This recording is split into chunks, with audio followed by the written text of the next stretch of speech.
चलिए खबरों में आगे बढ़ते हैं। करनाल में जिला कष्ट निवारण समिति की बैठक हुई। कैबिनेट मंत्री रणवीर गंगवा ने बैठक ली। शिकायतों के समाधान के दिशा निर्देश दिए गए हैं और इस मौके पर कैबिनेट मंत्री ने कहा कि हमारी खेल नीति देश के अंदर सबसे अच्छी है। हम खिलाड़ियों को सुविधाएं दे रहे हैं। हमारी खेल नीति के कारण ही इतने मेडल आते हैं। नायब सैनी के नेतृत्व में प्रदेश विकास की गति जो है वो तेज है। गति से विकास हो रहा है। अंत्योदय को राहत देने वाला बजट होगा। बजट को लेकर के भी प्रतिक्रिया देते हुए नजर आए। उन्होंने कहा कि प्रदेश को और आगे ले जाने वाला बजट लेकर के आएंगे।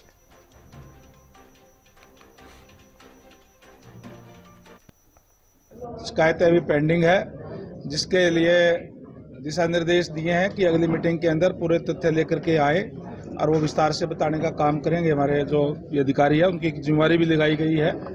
ये हर महीने हम बैठक करते हैं ताकि लोगों की जन सुनवाई करके उनकी समस्याओं को दूर किया जा सके।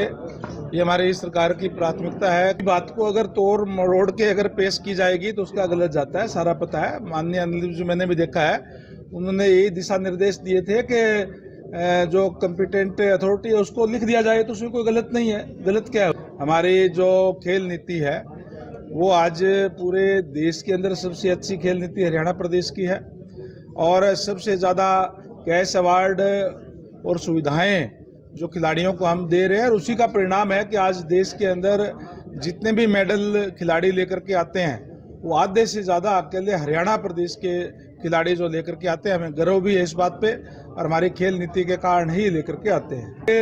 अभी आपने देखा कि केंद्रीय बजट भी हमारे बीच में आया है और केंद्रीय बजट के अंदर जिस तरीके से जो बजट आया है बहुत ही ऐतिहासिक और इस देश को आगे ले जाने वाला, जो हमारे देश के यशस्वी प्रधानमंत्री है नरेंद्र मोदी जी, उनका जो विजन है कि 2047 के अंदर जब देश आज़ाद होगा तो विकसित राष्ट्र हमारा होना चाहिए, और उसी विजन के साथ केंद्रीय बजट आया है जिसमें युवाओं के लिए भी विशेष प्रावधान रखा गया है।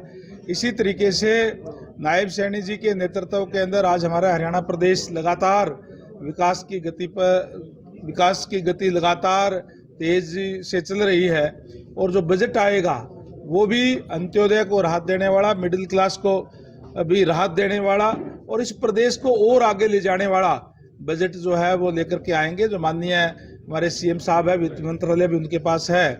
20 तारीख से बजट सेशन शुरू होगा। 20 तारीख को जैसे आपको पता ही है कि महामहिम राज्यपाल जी का अभिभाषण होता है और वो उस पर चर्चा होने के बाद में माननीय सीएम साहब बजट पेश करने का काम करेंगे।